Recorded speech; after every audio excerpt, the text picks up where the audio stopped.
It is a great pleasure to be able to say a few introductory words today, albeit from a distance.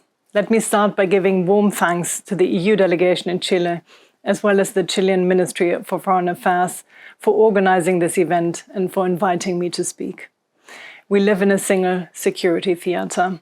What happens in one region or on one continent often directly affects another. Also, the nature of the threats we face is increasingly similar. Hybrid, cyber and information manipulation threats are now the norm. Economic security, AI and space bring advantages, but also vulnerabilities. Everything is increasingly multidimensional and complex. Not only the threats are the same, we also rely on the same security architecture. While the rules-based international order and multilateralism are increasingly challenged, they remain key to achieve, preserve and protect peace. We must preserve it to meet the security needs of our populations. Dear Undersecretary for Foreign Affairs, Gloria de la Fuente, Excellencies, dear participants. In this interconnected world, mutually beneficial security and defense partnerships are more needed than ever. In this spirit, the HRVP, Josep Borrell, has invited EU member states and more than 60 partner countries and international organizations to the second edition of the Schuman Security and Defense Forum, which will take place in May in Brussels. The forum will meet three objectives: to listen to our partners on peace, security and defense matters, to jointly assess the threats and challenges we face, and to explore avenues for deeper cooperation on these matters. We indeed have to learn from each other so that we can strengthen each other and better deliver together. The meeting today is part of a series of events, the so-called Road to Schuman events, which we decided to organize with some partner countries ahead of the main forum in Brussels. We very much value our long-standing strategic partnership with Latin America in general and with Chile in particular. It is based on shared principles, history and culture, as well as solid economic ties and common interests. This partnership is of utmost importance. The new EU strategy for Latin America and the Caribbean and the organization of the summit between the EU and the community of Latin American and Caribbean states are testimony to that.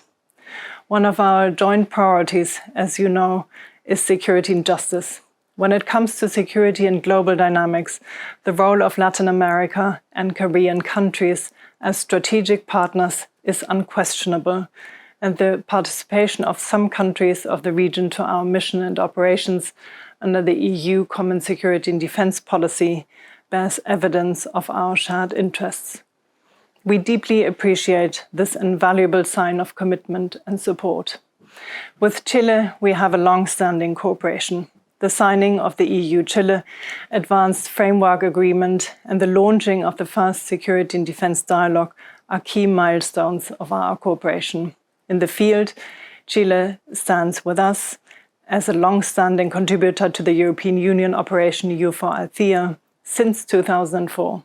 We also commend your ongoing work on the first national report on the implementation of the UN Security Council Resolution 1325 on women, peace and security, one of the topics that will be addressed at the Schuman Forum. So today, what do we want? We want to gather your views and assessment of the main peace, security and defense threats you face and understand how you address them. We are also eager to hear your views on our partnership when it comes to tackling shared security concerns.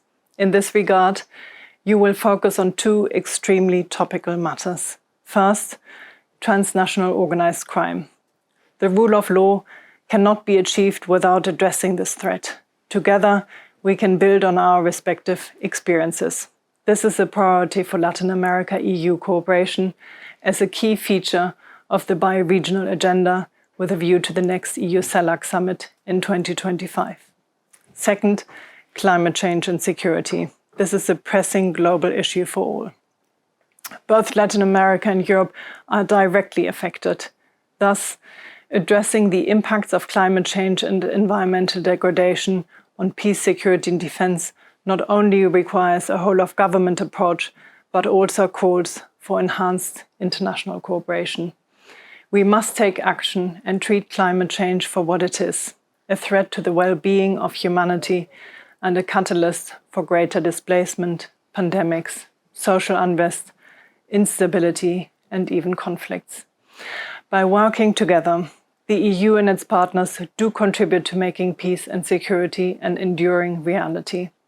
With that purpose, the EU is ready to enhance its cooperation with the countries in the region as a reliable security partner.